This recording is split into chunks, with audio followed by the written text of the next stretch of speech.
Oh! Bonjour à toutes et à tous, si vous voulez améliorer votre équilibre alimentaire sans vous stresser, bienvenue sur Croustille. Et aujourd'hui, nous allons voir les 20 meilleurs grignotages pour vous éviter de grossir s'ils sont correctement intégrés dans votre alimentation. Et le grignotage est un sujet suffisamment complexe pour que je vous en parle quelques secondes avant de voir les 20 aliments. Alors qu'est-ce que c'est qu'un grignotage? Un grignotage, on a le sentiment que c'est l'ensemble des petites choses que l'on va manger entre les repas.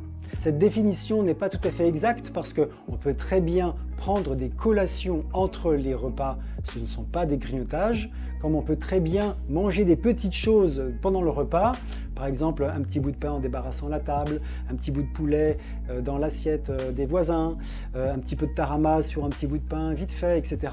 Ça, ce sont des grignotages intraprandiaux, c'est-à-dire pendant le repas.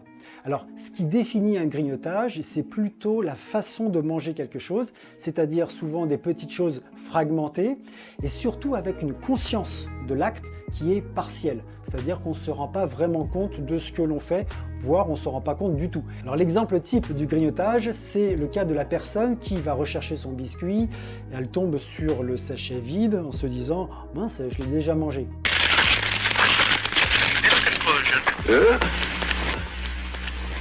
Et le problème n'est pas tellement ce que l'on mange, mais surtout le comment et pourquoi on le mange. En effet, il existe 7 situations qui vont induire des grignotages et reconnaître, comprendre ces situations, c'est très important parce que le grignotage, finalement, c'est une réponse que l'on recherche à ces situations. Alors naïvement, on va dire, bon, moi je grignote parce que je suis gourmand ou parce que j'en ai envie.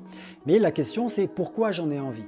Alors, ces 7 stimuli, ça va être la faim.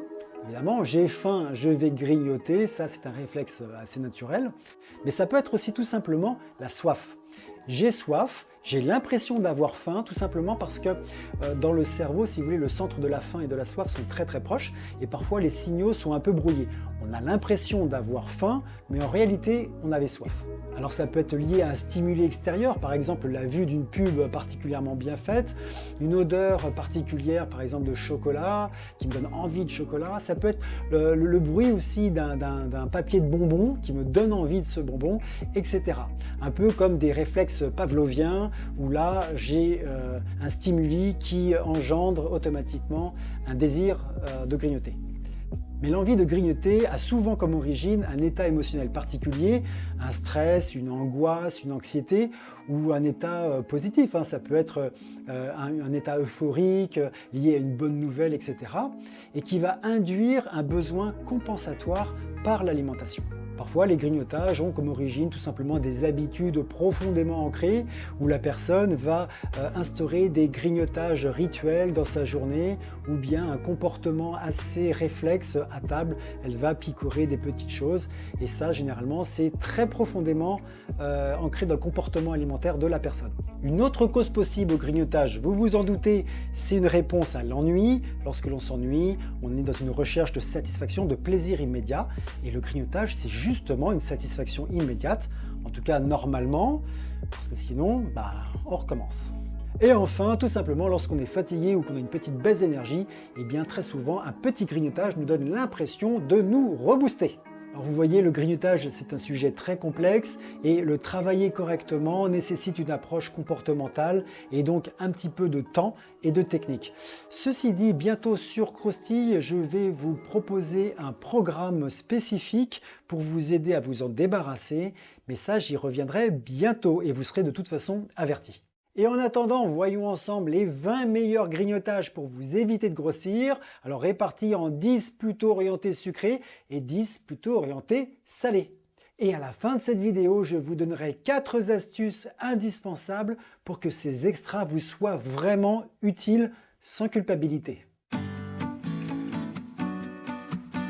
Et commençons par les salés avec les fruits à coque. Alors les fruits à coque sont particulièrement intéressants parce que d'une part ils sont riches en fibres, donc ils vous apportent un vrai bénéfice sur le transit. Ils sont riches en acides gras essentiels également.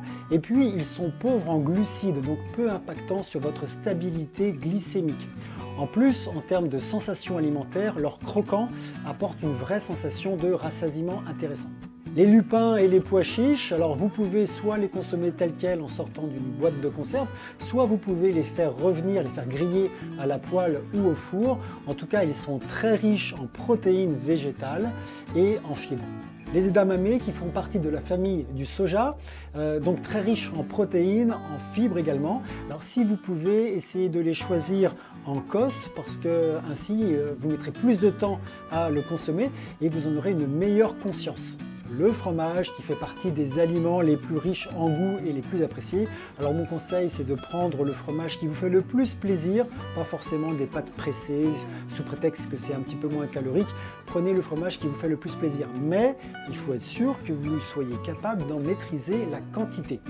Alors l'astuce que je vous donne, c'est penser ce fromage comme le fromage de votre journée. Si vous avez mangé votre fromage dans l'après-midi, eh bien vous le déduisez du dîner. Alors l'œuf est un produit particulièrement intéressant parce qu'il est très riche en protéines, d'une très bonne qualité d'ailleurs. Simplement, si vous devez en consommer plusieurs, mangez-en un avec le jaune et les autres sans le jaune, parce que le jaune contient toutes les matières grasses et le cholestérol, même si on s'est aperçu que l'œuf en fait n'interférait pas beaucoup avec le cholestérol sanguin.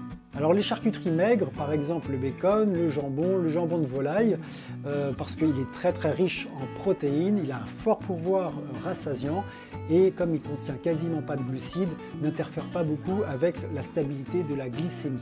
Une autre protéine que j'apprécie particulièrement, c'est le poisson, les fruits de mer d'une manière générale. Alors pour un grignotage, ce qui est assez simple, c'est tout ce qui est roll mops par exemple, ou les poissons fumés, ça passe bien. Les crudités, cornichons, etc. sont doublement intéressants parce que d'une part, ils sont faciles à consommer. C'est facile d'éplucher une carotte, de couper un petit bâtonnet de concombre, d'aller attraper un petit cornichon ou quelques radis. Et puis surtout, ils vont enrichir votre bol alimentaire avec des fibres crues, ce qui est plutôt bénéfique pour votre équilibre alimentaire. Le pop-corn salé est très intéressant parce que sa densité énergétique est très faible. Du coup, on a une gestuelle de picorage qui peut être intéressante chez la personne qui en a besoin, tout en ayant finalement assez peu d'impact sur les apports caloriques.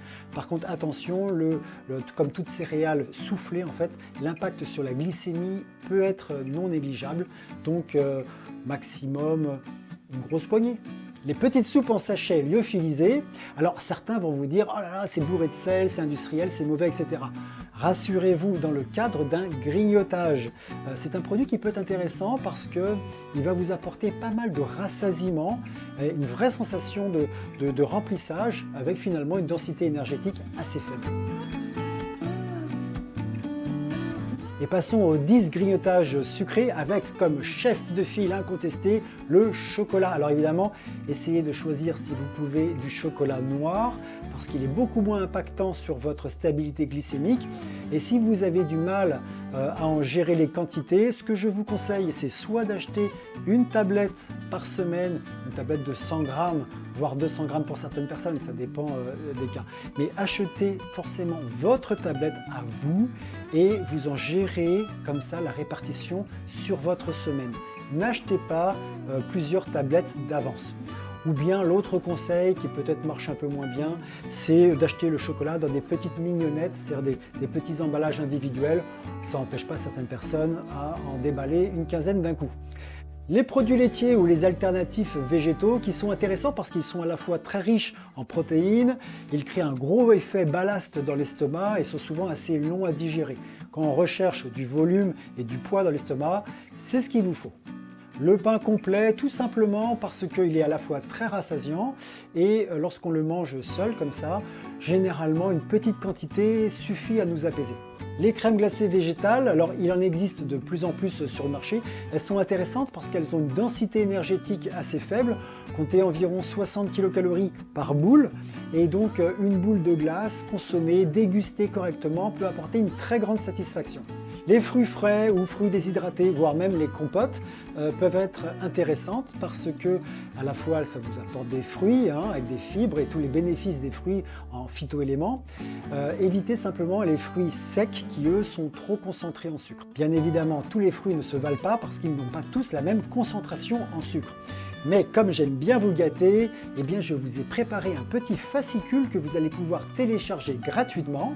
Vous trouverez toutes les coordonnées et le lien en bas dans la description de la vidéo.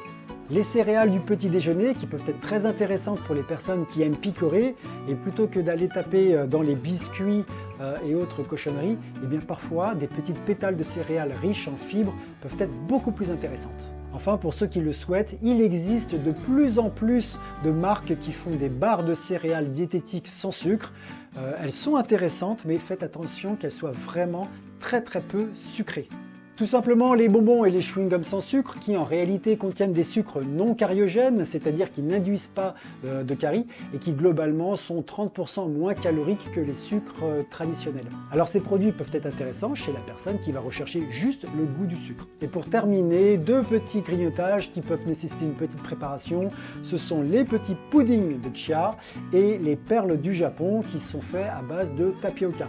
L'avantage c'est que tous les deux sont très rassasiants. Et enfin, 4 astuces pour rendre vos grignotages vraiment utiles. Premièrement, toujours boire un verre d'eau avant de manger quoi que ce soit. Comme on le disait, parfois le centre de la faim et le centre de la soif nous jouent des tours. Commencez toujours par boire un verre d'eau et voyez après si vous avez envie de grignoter ou pas. Deuxièmement, posez-vous toujours la question « Pourquoi ai-je envie de grignoter ?» On a vu tout à l'heure qu'il y avait 7 raisons possibles pour grignoter. Eh bien, posez-vous tout simplement la question « Pourquoi j'ai envie de grignoter ?» Troisième astuce, évitez d'avoir à disposition les produits que vous ne savez pas gérer. Ça ne veut pas dire qu'il ne faut pas les consommer, mais évitez de les avoir dans vos placards si vous ne savez pas les contrôler. Quatrième astuce, essayez d'associer systématiquement votre grignotage à une boisson chaude. Ainsi, vous aurez transformé votre grignotage en collation. Comme je vous le disais, le grignotage c'est un sujet complexe qui nécessite une approche complète et notamment au niveau du comportement alimentaire. Mais là au moins vous avez 20 astuces pour grignoter malin. Voilà, maintenant vous savez quoi faire pour un peu mieux manger. N'hésitez pas à me lâcher un petit pouce bleu et je vous dis à bientôt dans une prochaine vidéo. Prenez soin de vous, prenez soin de votre alimentation.